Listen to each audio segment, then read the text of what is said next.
Ikaw naman yata ang pinaka makapangyarihang nilalang sa mundo. Kasuhan mo ako. At humarap ka sa akin para masampal kita back to back. Attorney Glenn Chong, kasi sampal? Magkurutan na lang kaya kami.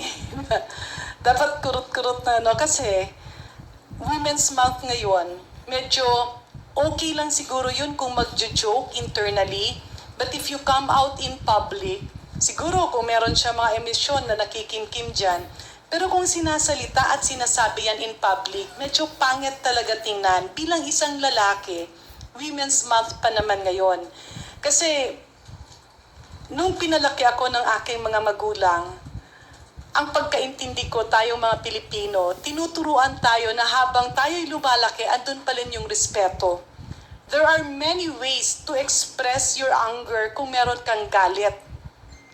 Pero, pag sinabi mo kasing magsampalan, pabalik-balik ng sampalan, yung pinapakita mong demeanor sa mga kabataang Pilipino ay hindi maganda. Parang sinasabi mo na tuloy sa mga bata, okay, natural lang na manampal ka. No, may rason man or wala mang rason. So it's a very bad example, especially to our children. And coming from a professional, from a lawyer, medyo nakakagulat. No? Again, siguro baka joke lang yon or baka in public kasi napakasayang nung okasyon.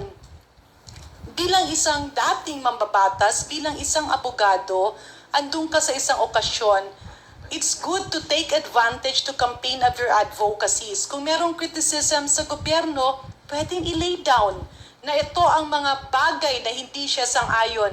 Ito naman ang mga bagay na sa pananaw niya, pwedeng maging solusyon. Pero kung parang ang usapan ay parang mga sampalan, it brings down the dignity of women, whether it's the first lady or not, babae yun eh. So medyo hindi lang nga talaga maganda tingnan sa publiko.